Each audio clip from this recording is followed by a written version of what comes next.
নমস্কার সবাইকে। আজকে রান্না করব নিরামিষ আলুর দম। আলুগুলো সিদ্ধ বসিয়ে দিয়েছি। ছোট ছোট আলু সেদ্ধ করে তরকারি করব। আলু সেদ্ধ হয়ে গেছে। আলুটাকে ছুলে নিয়েছি। আলুর দম বানানোর জন্য নিয়েছি একটি ক্যাপসিকাম, একটি বড় সাইজের টমেটো, দুটো কাঁচা লঙ্কা, একটা আদা কাঁচা লঙ্কাটা বেটে দেব।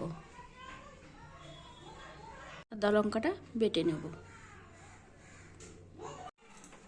আলুর দম করার জন্য সেদ্ধ করা আলুগুলোকে হলুদ লবণ দিয়ে ভেজে তুলব।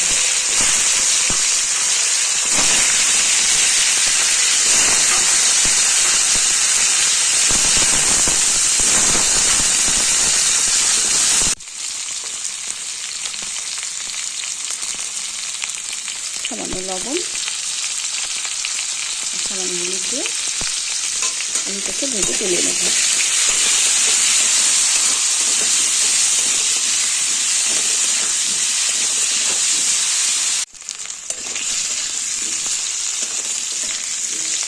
আলুগুলো ভালো করে ভাজা হয়ে গেছে। আলু ভাজা তেলের মধ্যেই ফোড়নে দিয়ে দেব তেজপাতা আর গোটা গরম মশলা।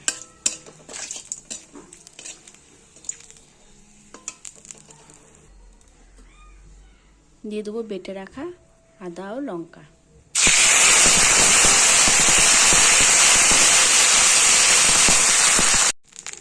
আদা কাঁচা লঙ্কার সাথে কিছু গুঁড়ো মশলা অ্যাড করছি, ধনে গুঁড়ো, জিরে গুঁড়ো আর কাশ্মীরি লঙ্কার গুঁড়ো।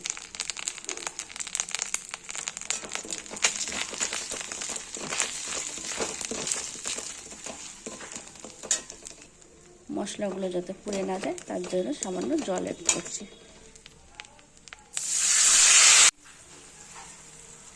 দিয়ে দেবো স্বাদ মতো লবণ, পরিমাণ মতো হলুদ গুঁড়ো।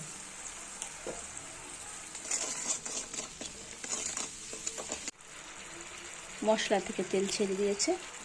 দিয়ে দেবো কেটে রাখা ক্যাপসিকাম।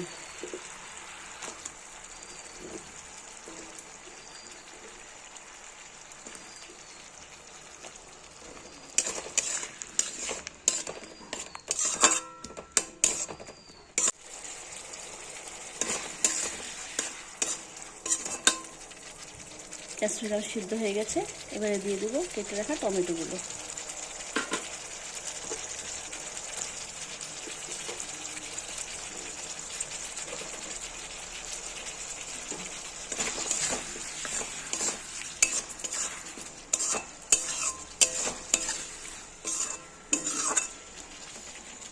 আপনারা চাইলে কাজু, মগজ ও টক দই ব্যবহার করতে পারেন। যারা এখন আমার চ্যানেলটি সাবস্ক্রাইব করেনি তারা অবশ্যই সাবস্ক্রাইব করবে। ভিডিওটি ভালো লাগলে একটা লাইক কমেন্ট করবে।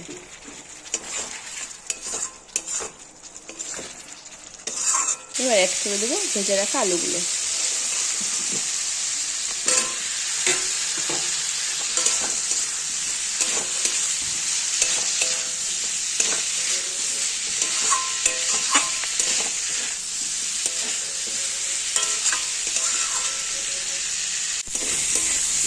মশলা কষাতেই গরম মশলা গুঁড়োকে অ্যাড করব।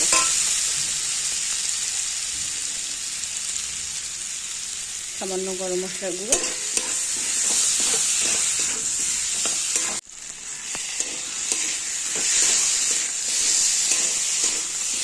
সবজিগুলো কষানো হয়ে গেছে। সামান্য একটু জল অ্যাড করে দেবো। খুব একটা ঝোল করব না, দিয়ে দিচ্ছি সামান্য জল।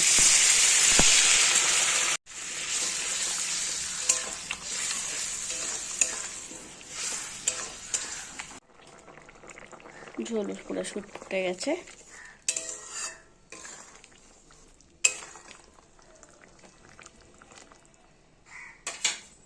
দিয়ে দেবো ধনিয়া পাতা কুচি।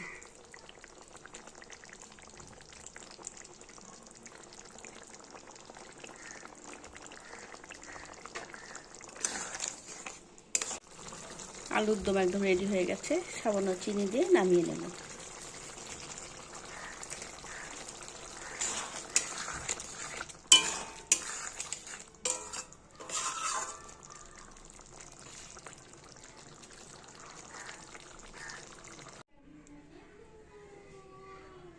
আলুর দম একদম রেডি হয়ে গেছে, নামিয়ে নিয়েছি।